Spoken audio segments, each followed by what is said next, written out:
E allora ragazzi, ieri c'è stato Bellator Milano con ben 5 italiani protagonisti della serata, di cui 4 nei preliminari e uno solo nella main card. Ed oggi andiamo a vedere chi sono stati i promossi e quali sono stati i rinviati. E partiamo proprio dal protagonista del co-main event, ovvero Pietro King Kong Penini, che ha affrontato il forte inglese Mike Shipman, che era reduce da 2 sconfitte consecutive. E allora c'è da dire che sinceramente non ho ben capito qual è stata la strategia che ha voluto adottare Penini. È evidente che voleva lavorare di rimessa, ma non è possibile credere che la sua strategia era esclusivamente attendere che il suo avversario facesse degli attacchi per poi lui poter lavorare appunto di counter strike, quindi di rimessa. Infatti è stato praticamente un match totalmente no action, sia il primo, il secondo che il terzo, anzi magari il terzo c'è stato un pochettino di movimento, ma adesso ci arriviamo, ma per il resto è stato solamente lì ad aspettare, indietreggiare, aspettare che Shipman attaccasse per poter cercare, tentare di portare qualche colpo e buttarlo giù. Shipman ha dimostrato una fight IQ notevole, nel senso non è cascato nel tranello, ha fatto sì qualche attacco ma abbastanza preciso ed è subito uscito fuori dalla sua portata. Poi al terzo round è successo un qualcosa che mi ha dato da pensare, ovvero è successo che verso la metà del terzo round l'angolo di Penini ha ben detto, si sente benissimo perché per il momento che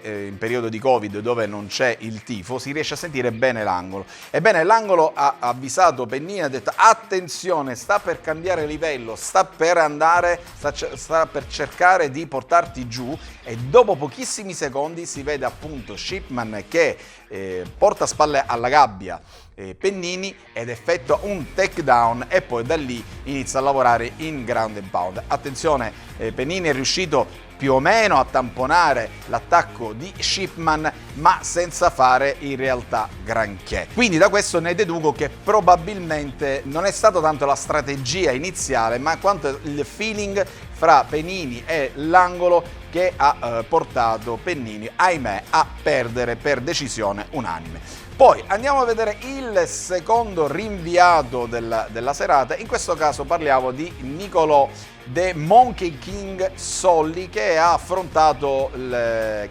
George Hardwick, il quale si presenta con 5 vittorie ed una sola sconfitta. Allora, devo fare una precisazione. A me è piaciuto Nicolò, nel senso che è un buon prospect, ha la giusta aggressività, il giusto controllo del ring, dell'ottagono, ha un buon striking, nel senso un discreto striking, nel senso dà un grosso volume di colpi, alterna braccia e gambe, però quello è anche il suo problema, quello è anche il suo piccolo difetto, nel senso tanti volumi di colpi ma non molto precisi, si fa prendere dall'aggressività. Attenzione, stiamo parlando di un ragazzo che ha 22 anni, quindi un fighter giovane dalle grandi prospettive. E quindi questi sono stati i punti deboli. E l'altro punto debole, di cui poi ne parlerò un pochettino in maniera più approfondita, la difesa dai takedown. Infatti Hardwick in realtà dopo la prima fase sono stati 3 round praticamente uno uguale all'altro, cioè una prima fase di striking, poi George Hardwick è andato a cercare i suoi takedown, puffete, e Solli cadeva proprio come praticamente una peramatura, cioè non è riuscito minimamente a contrastare i tentativi di takedown da parte di George Hardwick. Poi a terra è stato abbastanza bravo più o meno a difendersi dagli ottimi attacchi di Brazilian Jiu-Jitsu da parte di Hardwick, che tra l'altro gli è salito più di una volta alle spalle e l'ha controllato da dietro, però ha dimostrato una grossissima carenza nei takedown. Però ripeto, è un ragazzo giovane, ha 22 anni, secondo me se fa questi accorgimenti, quindi va a rivedere un pochettino lo striking e soprattutto i takedown, e ripeto, su questa cosa ci ritornerò a breve, perché ho notato in questo evento una ricorrenza di incapacità di difesa takedown dai nostri protagonisti italiani all'evento. Poi passiamo al terzo rinviato a settembre, se così possiamo dire, per usare un termine scolastico, ovvero Stefano Paternò contro Ion Bascu. Allora, Stefano Paternò si è presentato con 13 vittorie e 3 sconfitte e un no contest contro un Ion Bascu che a 38 anni ha l'esperienza dalla sua parte, aveva ben 18 vittorie e 10 sconfitte. Allora, bello striking, bello, deciso, preciso, potente, calci molto forti.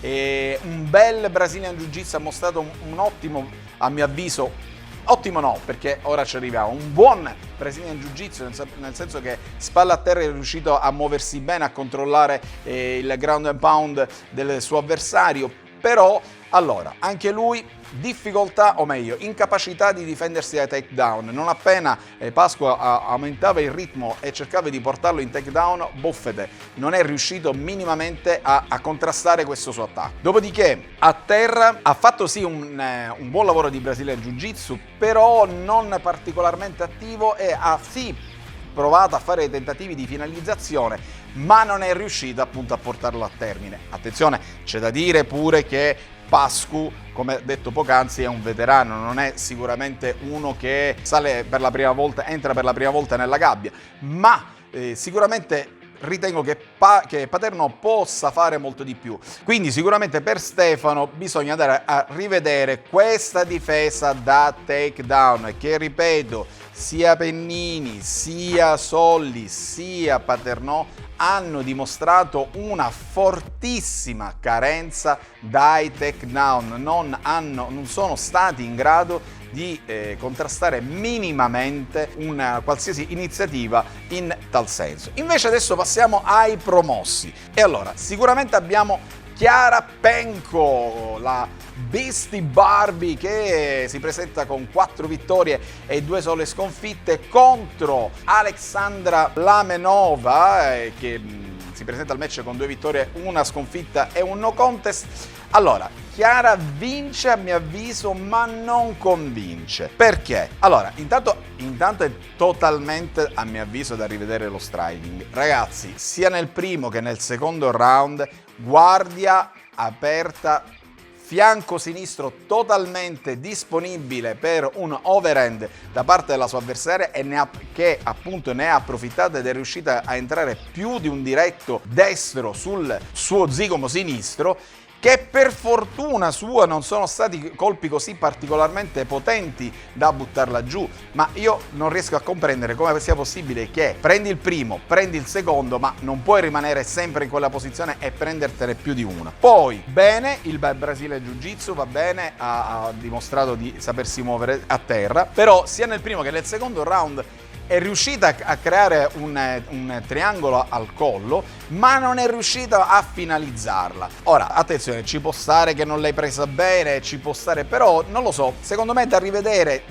sicuramente lo striking, ma per quanto riguarda il Brazilian Jiu-Jitsu dovrebbe rivedere meglio questa parte di finalizzazione con la propria avversaria. Poi è stata molto brava a colpire con i pugni a martello e quindi a spingere l'arbitro a chiamare il TKO, quindi brava Chiara, ma dobbiamo rivedere qualcosina. Invece il promosso a pieni voti, ebbene, è lui, Daniele Scattizzi, Scat, che sì, ebbene sì, viene promosso a pieni voti perché ha fatto tutto quello che c'era da fare. Attenzione, il match è durato 1 minuto e 41 secondi, però in quel minuto e 41 secondi ha fatto tutto quello che c'era da fare. Buona gestione dall'inizio, quindi non è partito subito aggressivo, poi ha portato spalla alla gabbia il suo avversario, ha effettuato un bellissimo takedown portandoselo sulla spalla e poi andando giù, e poi una volta a terra ha lavorato di Brazilian Jiu-Jitsu e alla prima occasione è riuscito ad trarre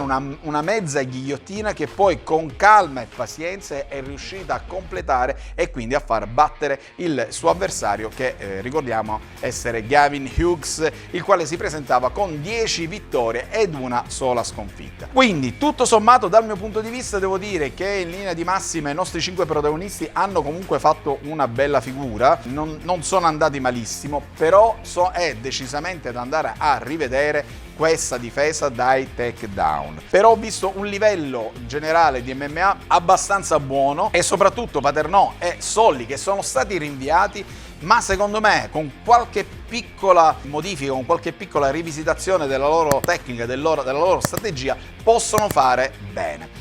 Ebbene, da parte di Francesco Lafauci e il team di Stormfighters TV è tutto. Lasciate chiaramente sotto i vostri commenti in merito alla mia analisi. Io vi saluto e ci vediamo alla prossima. Vamos! Stormfighter TV, yeah. Stormfighter TV, Stormfighter TV, yeah. Stormfighter TV. Prendi un destro e un sinistro e forse un low kick. Sei sul magico schermo di Stormfighter TV. C'è la Fauci Francesco e non ti perdere il film. Se non piace la lotta non passarci da qui. Stormfighter TV.